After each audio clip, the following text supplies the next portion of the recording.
Dallas Mavericks akhirnya kembali lagi ke final NBA untuk pertama kalinya setelah era Dirk Nowitzki. Kesuksesan ini memang sebagian besar karena kehebatan Luka Doncic dan Kyrie Irving. Namun sebenarnya, alasan utama lain atau X-Factor Mavericks tembus final ke NBA adalah karena Derek Lively II, seorang bocah yang masih 20 tahun. Bahkan Mavericks sempat dibully habis-habisan untuk mendapatkannya. Namun ternyata, perjuangan mereka itu tidak sia-sia.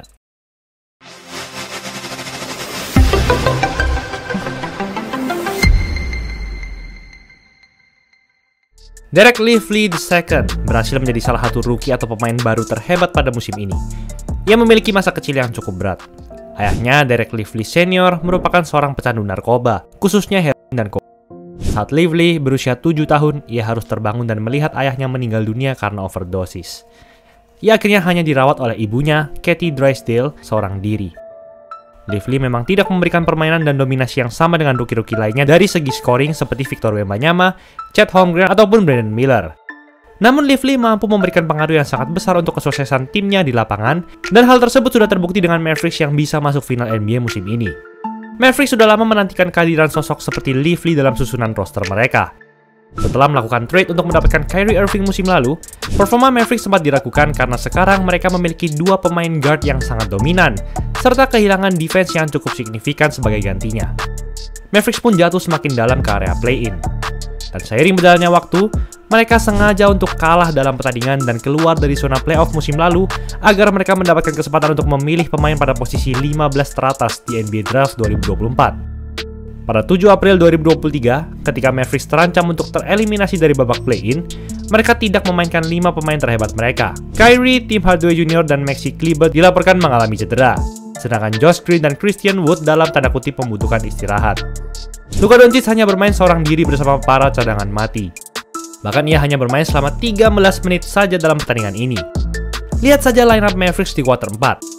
Tertinggal 3 poin dengan sisa waktu 9 detik, tidak ada satupun starter mereka yang bermain di lapangan. Mavericks terang-terangan mengibarkan bendera putih di kandangnya sendiri. NBA bahkan sampai memberi denda sebesar $750.000 atau sekitar 12,5 miliar rupiah kepada Mavericks atas tindakan ini. Mereka sampai dihujat oleh para fans dan media karena hal tersebut. Meski begitu, jika dilihat-lihat sekarang, apa yang dilakukan Mavericks ini cukup pintar karena mereka berhasil memilih pemain yang benar di NBA Draft 2023. Dengan Mavericks yang menduduki peringkat 11 di wilayah barat, mereka akhirnya berkesempatan untuk memilih pada urutan ke-10 di NBA Draft. Namun, saat NBA Draft sedang berlangsung, mereka memutuskan untuk bertukar posisi dengan OKC Thunder, sehingga Thunder naik ke urutan 10 dan Mavericks turun ke urutan 12. Thunder akhirnya memilih Cason Wallace, sedangkan Mavericks memilih Derek Lively II. Banyak dari kalian yang mungkin tidak pernah mendengar nama Lively saat itu. Ia merupakan alumni dari Duke University, dan keunggulan utamanya di lapangan adalah dalam hal defense. Dengan tinggi 216 cm dan wingspan sepanjang 237 cm, Lively dapat melakukan blok dan menjaga semua sisi lapangan dengan mudah dalam kondisi apapun.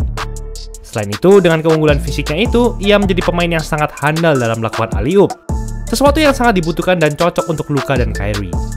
Itulah sebabnya Lively tidak memiliki catatan statistik yang dominan saat bersama Duke, sebab ia hanya bermain sesuai perannya, dan ia sangat hebat dalam melakukan pekerjaannya itu. Lively pun langsung tampil melebihi ekspektasi pada pertandingan pertamanya di NBA. Melawan Wembanyama dan San Antonio Spurs, Lively langsung mencetak double-double 16 points dan 10 rebounds dengan akurasi field goal hingga 87,5%. Ia berhasil menjadi rookie cadangan yang mencetak poin terbanyak dalam pertandingan debut sepanjang sejarah tim Mavericks.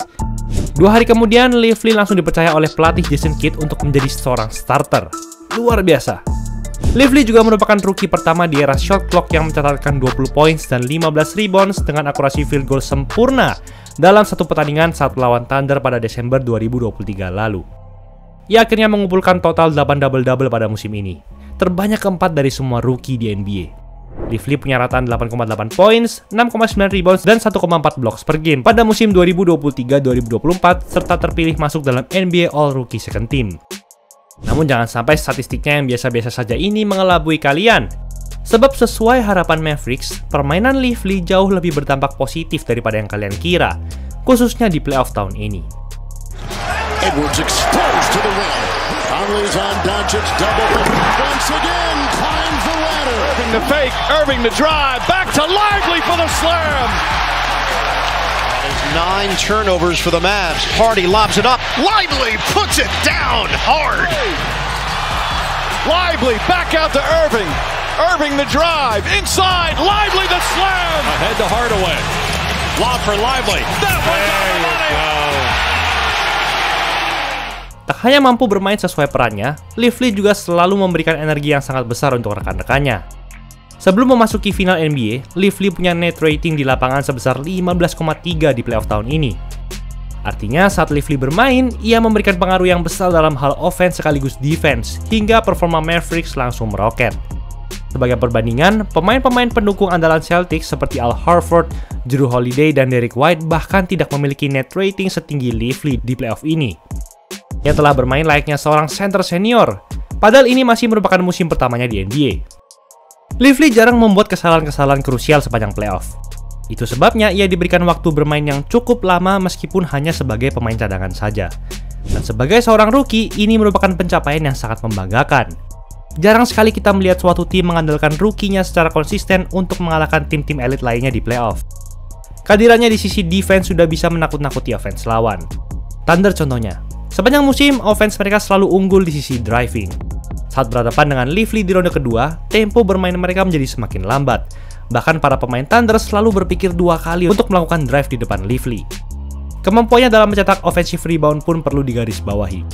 Ia dapat memanfaatkan keunggulan fisiknya untuk mencetak berbagai putback dari tembakan-tembakan rekannya yang meleset. Lively merupakan center yang sangat atletis untuk tinggi badannya. Ditambah lagi, ia juga dapat membaca situasi lapangan dengan baik. Lively sering melakukan passing tepat sasaran di momen yang pas, serta saat situasi tidak memungkinkan baginya untuk mencetak angka. Semua ini ia lakukan sebagai seorang bocah berusia 20 tahun saja. Luar biasa. Akan tetapi, sebagai seorang bocah, ia harus menjalani hidup yang jauh lebih berat. Pada 12 April lalu, sebelum playoff 2024 dimulai, ibu Lively meninggal dunia karena kanker. Kini Lively hanyalah sebatang kara. Ini tentunya sangat berat bagi Lively karena ia harus kehilangan sosok yang selalu berada di sisinya dan mendukungnya hingga ia berhasil mencapai mimpinya untuk bermain di NBA. Namun, Lively berhasil menemukan keluarga baru dalam skuad Mavericks, dan ia telah memiliki sikap yang dewasa jauh melampaui usianya. Meski sedang mengalami duka yang mendalam, Lively menjadikannya sebagai motivasi untuk terus memberikan yang terbaik di lapangan. Saat berhadapan dengan Minnesota Timberwolves di final wilayah barat, tembakannya tidak pernah sekalipun meleset di sepanjang seri. Lively berhasil menjadi pemain pertama sepanjang sejarah NBA untuk melakukan hal tersebut. Dan total 16 tembakannya ini juga sekaligus menjadi jumlah tembakan terbanyak untuk akurasi 100% dalam satu seri playoff. Lively sebenarnya memiliki pengaruh yang jauh lebih positif dibanding Daniel Gafford. Hanya saja, Jason Kidd memang harus membagi waktu bermain mereka agar salah satu dari mereka tidak terkena foul trouble, sehingga baik Lively maupun Gafford dapat bermain dengan bebas di lapangan. Ditambah lagi, Lively sempat tidak bermain karena terkena cedera menakutkan setelah terkena tendangan lawan di kepalanya. Mavericks tidak akan bisa bermain di panggung final NBA tanpa kehadiran Derek Lively.